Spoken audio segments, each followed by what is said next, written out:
ഇന്നത്തെ വീഡിയോയിൽ നമ്മുടെ മൊബൈൽ ഫോണിലേക്ക് വരുന്ന നോട്ടിഫിക്കേഷൻസ് അത് നമ്മളറിയാതെ ഡിലീറ്റ് ചെയ്തു പോയാൽ എവിടെയാണ് ഉണ്ടാകുക, അതെങ്ങനെ തിരിച്ചെടുക്കുക എന്നുള്ളതാണ്. പലപ്പോഴും നമ്മുടെ മൊബൈൽ ഫോണിലേക്ക് വരുന്ന നോട്ടിഫിക്കേഷൻ ക്ലിയർ ബട്ടൺ ക്ലിക്ക് ചെയ്ത് കഴിഞ്ഞാൽ ആ നോട്ടിഫിക്കേഷൻസ് എല്ലാം ഇതുപോലെ ക്ലിയർ ആയി പോകും. അപ്പോൾ അതുകൊണ്ട് തന്നെ നമുക്ക് നോട്ടിഫിക്കേഷൻസ് ആവശ്യമുള്ള സമയം നോക്കുകയാണെങ്കിൽ പലപ്പോഴും ആ നോട്ടിഫിക്കേഷൻ നമ്മൾ അറിയാതെ ക്ലിയർ ചെയ്തിട്ടുണ്ടാവും. അത്തരം നോട്ടിഫിക്കേഷൻസ് എങ്ങനെ നമുക്ക് തിരിച്ചെടുക്കുക എന്നുള്ളതാണ് നമ്മൾ ഇന്നത്തെ വീഡിയോയിലൂടെ പരിശോധിക്കുന്നത്. നമുക്കത് വീഡിയോ കണ്ട് മനസ്സിലാക്കാം. നിങ്ങൾ ആദ്യമായിട്ടാണ് ഈ ചാനൽ കാണുന്നത്, സബ്സ്ക്രൈബ് ചെയ്യുക, തൊട്ടടുത്ത് കാണുന്ന ബെല്ലൈക്കൺ കൂടി ക്ലിക്ക് ചെയ്യുക. നിങ്ങളുടെ സംശയങ്ങളൊക്കെ നമ്മുടെ ഇൻസ്റ്റാഗ്രാമിൽ ചോദിക്കുക. ഇൻസ്റ്റാഗ്രാമിൻ്റെ ലിങ്ക് ഡിസ്ക്രിപ്ഷനിലുണ്ട്, അതിൽ ക്ലിക്ക് ചെയ്തുകൊണ്ട് നിങ്ങൾക്ക് ഇൻസ്റ്റാഗ്രാം ഫോളോ ചെയ്യാൻ സാധിക്കുന്നതാണ്.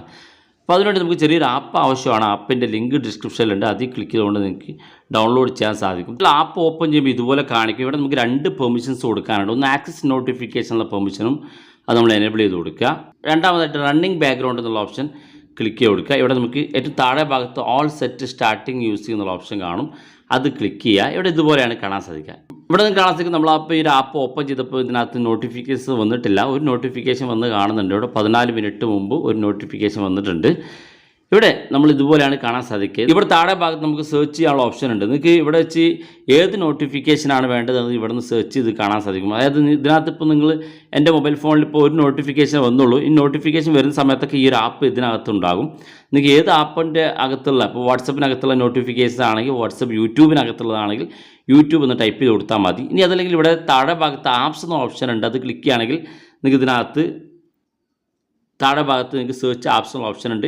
ഇവിടെ വെച്ച് നിങ്ങൾക്ക് ആപ്പുകൾ സെർച്ച് ചെയ്തെടുക്കാൻ സാധിക്കും. ഞാൻ ആദ്യ ഭാഗത്ത് നമുക്ക് റൂൾസ് എന്നൊരു ഓപ്ഷൻ കാണും. ഈ റൂൾസ് എന്നുള്ള ഓപ്ഷൻ നമ്മൾ ക്ലിക്ക് ചെയ്യുകയാണെങ്കിൽ ഇതുപോലെ കാണാൻ സാധിക്കും. അതുപോലെ നമുക്ക് സെറ്റിങ്സ് എന്ന ഓപ്ഷൻ ഉണ്ട്, അത് ക്ലിക്ക് ചെയ്യുകയാണെങ്കിൽ ഇവിടെ നിങ്ങൾക്ക് തീം മാറ്റാനോ അതുപോലെ തന്നെ നമ്മുടെ സ്റ്റോറേജ്, നമുക്കിപ്പോൾ ഒരു നോട്ടിഫിക്കേഷൻ വന്നു കഴിഞ്ഞാൽ എത്ര ദിവസം ആ നോട്ടിഫിക്കേഷൻ നമ്മുടെ ഈ സ്റ്റോറേജിൽ ഉണ്ടാകണമെന്നാണ്. ഇവിടെ വേണമെങ്കിൽ 30 ദിവസം അല്ലെങ്കിൽ 60 ദിവസം ഒക്കെ സെലക്ട് ചെയ്യുകയാണെങ്കിൽ അത്രയും ദിവസം നിങ്ങളുടെ നോട്ടിഫിക്കേഷൻ ഇതിനകത്ത് കാണാൻ സാധിക്കും. അപ്പോൾ ഈ നോട്ടിഫിക്കേഷൻസ് ഒക്കെ നഷ്ടപ്പെടുമെന്ന് നിങ്ങൾ പേടിക്കുന്നുണ്ടെങ്കിൽ നിങ്ങൾ ഈ ഒരു ഭാഗത്തെത്തി നോക്കിയാൽ മതി. നിങ്ങൾക്ക് ഇവിടെ വെച്ച് നിങ്ങളുടെ നോട്ടിഫിക്കേഷൻസ് കാണാനും ജസ്റ്റ് ആ നോട്ടിഫിക്കേഷൻ ഒന്ന് ക്ലിക്ക് ചെയ്തെടുത്ത് കഴിഞ്ഞാൽ ഇവിടെ ഓപ്പൺ ചെയ്യാനുള്ള ഓപ്ഷൻ ഉണ്ടാകും, അത് ക്ലിക്ക് ചെയ്ത് കഴിഞ്ഞാൽ നിങ്ങൾക്ക് നേരെ ആ ഒരു സൈറ്റിലേക്ക് എത്താൻ സാധിക്കുകയും ചെയ്യും. ഓർക്കുക, ഈ ഒരു ആപ്പ് 1 മാസത്തേക്കാണ് ഫ്രീ ട്രയലായിട്ട് ലഭിക്കുന്നത്. ഇത് ഉപയോഗിച്ച് നോക്കി 1 മാസത്തിന് ശേഷം നിങ്ങൾക്ക് ഇത് ഇഷ്ടപ്പെട്ടെങ്കിൽ മാത്രം നിങ്ങൾ പേ ചെയ്ത് വാങ്ങിയാൽ മതി. ഇത് 1 മാസം നമുക്ക് ഫ്രീ ആണ് ഈ ഒരു ആപ്പ് ഉപയോഗിക്കാൻ.